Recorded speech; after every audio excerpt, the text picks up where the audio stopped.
Og så blev det tid til en kæmpe nyhed. Altså, en af de helt store mastodonter, der dominerer nyhedsbilledet for tiden, det er jo Pave Benedikt, den, lad os kalde ham 13., er abdiceret. Ja, for de plejer jo at dø. De plejer at dø. Det er sådan, man gør, når man er pave. Så dør man, og så kommer den næste til. Yes, og men han er, sådan der, ikke? Men han har fået at vide af Gud, at han er for træt. Han er for træt. Og det har han så fortalt. Eller det er i hvert fald igen den officielle... Har han nu også fortalt det? Fordi det er jo der, hvor vi med vores kritiske journalistiske sans lige tager os tid til at høre afgangstalen. For det er jo sådan, at han erklærer sin fratrædelse på latin. På latin, ikke? Og så sidder der en flok amerikanere på whatever, ikke? Og oversætter det her. Men så tænker jeg, hvor mange kan lide latin i dag? Det kan tælle en. Et par stykker, altså en læge eller to, eller et eller andet. Der er jo ingen, der sådan rigtig kan det. Udover paven og lægerne.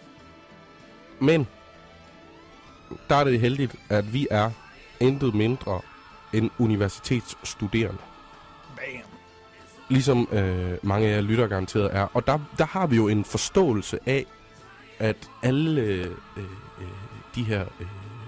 Indo-europæiske sprogstamme, som jo spreder sig ud til det germanske, som vi hører under. Og så er det også... det romanske. Ja, hvor latin er en del af det. Det vil sige, det er jo søstersprog. Det er jo vores tantesprog, ikke? Ja, tante, ikke? Så det hænger tæt sammen, og man kan tit høre det, ikke? Ja, du kan nemlig høre... Og vi bruger så mange ting. Man kan fornemme, hvad er det, han gerne vil sige her. Så vi har prøvet at høre talen, og har fundet ud af, at han fratræder ikke for en skid. Folk kan simpelthen læse den her tale forkert, og det er en kæmpe afsløring, og vi vil gerne have lov at bevise det. Så jeg vil gerne have lov at læse det op først, det han siger, altså før hver sætning, så I ligesom kan... Så I kan høre og fornemme. Så paven lægger ud med at sige, efter at have spist tærte med Perveni, Ad conditionem certam Perveni viris mias. Og viris minas, det er jo altså en populær fryse tærte, eller sådan mikrobølgeovns. Ja, det er en mikrobølgeovns tærte, ikke? Som de har i Vatikanet og har adgang til i resten af Italien også. Ja, men nu bliver det ekstra interessant. Han har spist tærte, det er der mange, der har. Ja. Der siger han, har jeg indgraveret en tærte? Ingravescente etate. Og der begynder det jo at blive mærkeligt. Hvad er det for noget med... Har paven indgraveret en tærte? Hvorfor går paven rundt og indgraverer tærter? Er det fordi, at der er noget budskab, han bliver nødt til at have kommunikeret ud af andre veje? Og hvad vigtigt er, hvordan reagerer man i Vatikanet på, at der er indgraveret tærter over det hele? Lad os prøve at have med her. Han siger nemlig noget, som aftenens Petrinum, og det er Camerlengoen, ikke kunne administrere. Non jam aptas esset munus Petrinum eque administrandum. Så der begynder altså at vise sig en splid nu. Præcis. Imellem Petrinum, Camerlengoen. Og så begynder det at blive spændende nu. Fordi nu inkluderer han en anden til sydenlandet dansker. Hvor han siger nemlig, Bennys konto, som har bonusøkonomiske konsekvenser, har ikke sendt sin spirituelle soloagenda. Bene concio sum hoc munus economicum essentiam spiritualem non solum accendo. Ja, men hvad går den her agenda så ud på, tænker du? Og det fortæller han så også, det uddyber han selv. Han siger, at lukke vinduet og eksekvere bedet. Et loquendo exequidibere. Ja, han tilføjer så lige, men det er minus patienter og orango. Sed non minus patiendo et orando. Og der skal vi lige være hurtigt til at sige, at det er jo mere slang.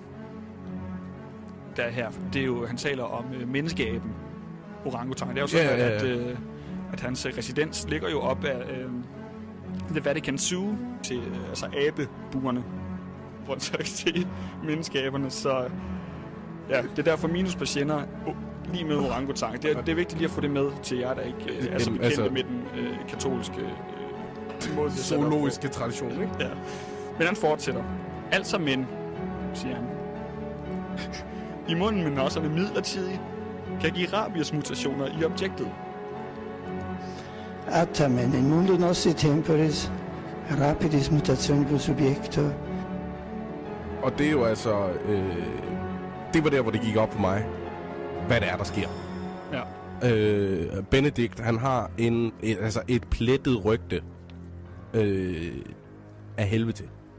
På grund af den her knap så heldige katolske tradition, der er for det der med de små drenge. Og, ikke? Så han er blevet syg.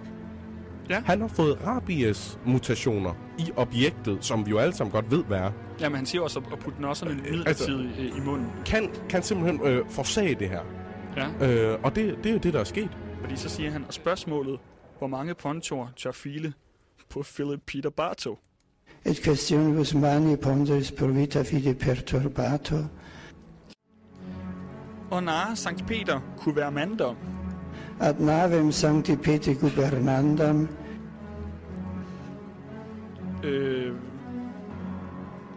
Det må jo være noget internt i Vatikanet. Altså en manddomsprøve. Det er jo også fordi det er jo traditionsbundet og mytologisk. Vi ved jo, at det er jo en vigtig rite, det der med at gøre en ting for at finde sin manddom i alle religioner. Præcis. I Vatikanet har man så indført den nye tradition, der hedder at narre Sankt Peter. Vi har annonceret saltvandshelium og AIDS heromme.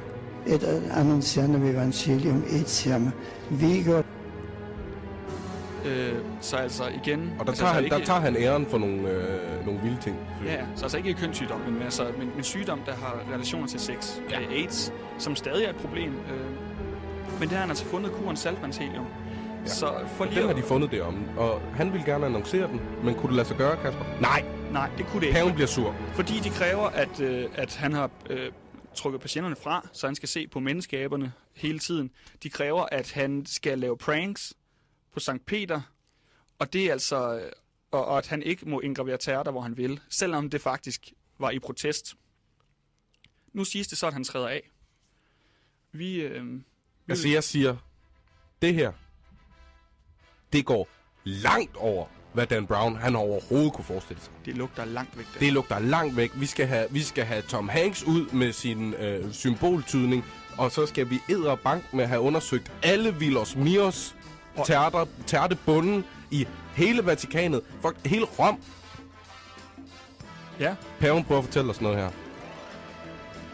Vi lovede jer, kære lyttere, et scoop. Ikke bare at videreføre nyheder, eller ikke bare at videregive nyheder, men faktisk at bygge ovenpå dem. Og det har vi fandme gjort her. Skabe dem.